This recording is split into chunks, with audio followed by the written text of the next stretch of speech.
Sveiki visi, taigi aš esu mokytojas instruktorius Remigijus Jonutis ir apžvelgsim Regitros 20 klausimų prieš praktinį važiavimą, tai apžvelgsiu juos labai trumpai, glaustai, tai čia būtent šitas video bus skirtas tiem, kurie tingi skaityti visas tas litanijas ir nori kuo greičiau pagauti būtent mintį, apie ką yra kalba ir svarbiausia atsakinėti savais žodžiais ir gero žiūrėjimo. Pirmas klausimas, parodykite arba pasakykite, kaip užrakinamas ir atrakinamas vairo užraktas. Taigi pirmąjį klausimą galiu arba pasakyti žodžiu, arba parodyti.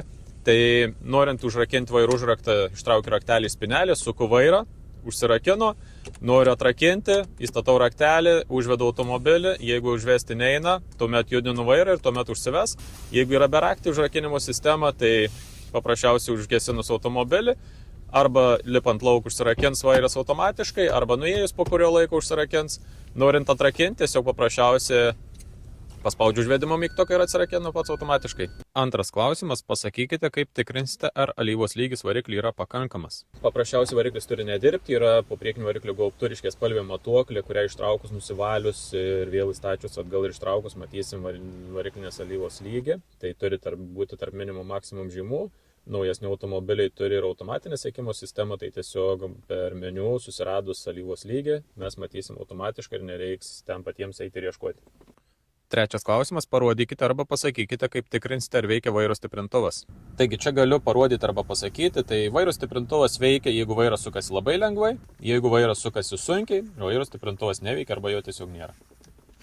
Ketvirtas klausimas, parodykite, kaip įjungiamas galinio lango šildymas. Norint įjungti galinio lango šildymą, reikia paspausti mygtuką, ant kurio yra simbolis stačiakampis su keliom rodyklėm vingiuojančiom į viršų. Paspaudus, galinio lango šildymas įsijungia, taip pat šildomi ir veidrodėliai, po kurio laiko jis pats išsijungs.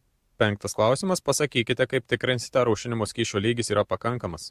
Aušinimo skysčio lygį tikrinsiu po priekiniu variklio gaubtu, ten ras išsiplėtimo bakelį, kuriame yra atžymos minimum maksimum, tai skysčio lygis turi būti tarp minimum maksimum žymų, arba galima per multimediją kai kuriuose automobiliuose matyti skysčio lygį, jeigu automobilis turi tokią sekimo sistemą. Šeštas klausimas, pasakykite, kaip tikrinsite, ar veikia stovėjimo stabdys. Jungiam, užtraukiam ir bandant važiuoti, jeigu automobilis laisvai rieda, tai automatiškai jisai neveikia. O jeigu laiko automobilį ir neleidžia pajudėti, tai stovėjimo stabdis veikia. Septintas klausimas, pasakykite, kur pilsite langų plovimo skystį. Langų plovimo skystį pilsiu į specialų bakelį, jis yra po priekiniu variklio gaubtu, ant to bakelio yra dangtelis su simboliu, tai yra langas tekančiu vandeniu. Aštuntas klausimas, parodykite arba pasakykite, kaip tikrinsite, ar veikia priekinio ir galinio, jei yra langų plovimo sistema. Į šitą klausimą galiu pasakyti arba parodyti, tai daugumos automobilių svirti traukiant į save purškia ant priekinio lango, stumiant nuo savęs purškia galinį langą ir valo tuo pačiu. Devintas klausimas, parodykite arba pasakykite, kaip tikrinsite, ar veikia įspėjamasis garso signalas. Norint patikrinti, ar veikia garsinis signalas, ant vairo reikia paspausti garsinių signalų simbolį.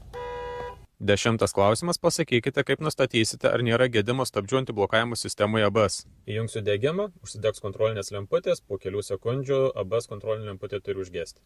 Jeigu jinai užgeso, reiškia sistema viskas gerai, jeigu kontrolinė lemputė dega toliau, yra gedimas ABS sistemoje. 11 klausimas, pasakykite, kaip tikrinsite, ar stabdžių skysčio lygis yra pakankamas.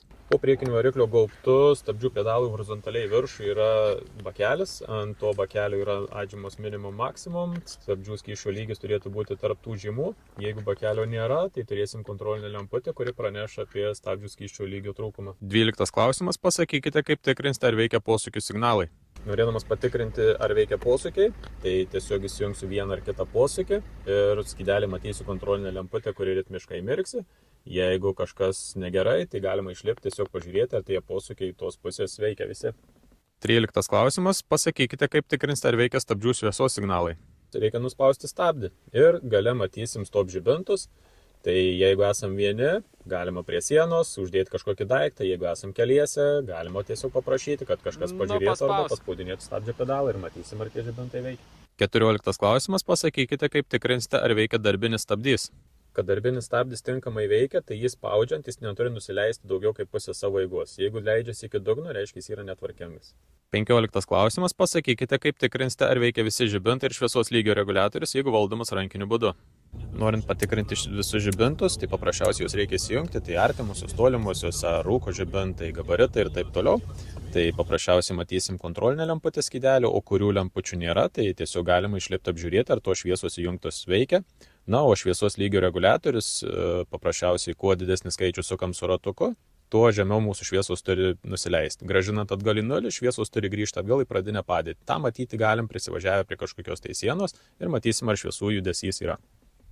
16 klausimas. Pasakykite, kur ieškosite informacijos apie rekomenduojamą oro slėgį padangose. Informaciją apie rekomenduojamą oro slėgį padangose rasim ant lipduko, tai jisai būna ant degalų užpylimo dangtelio prie vairuotojo durelių, o jeigu nėra, galima tiesiog ieškoti žinyne arba paprasčiausiai netgi tam pačiam internete. 17 klausimas. Pasakykite, kaip tikrinsite oro slėgį padangose. Norint patikrinti oro slėgį padangose, tai paprasčiausiai galim pažiūrėti vizualiai padangą, kad ji nebūtų subliuškusi, o tiksliam nustatymui galim naudoti prietaisą vadinamą manometru ir padangoje slėgis turėtų būti toks, kokį nustatęs yra gamintojas.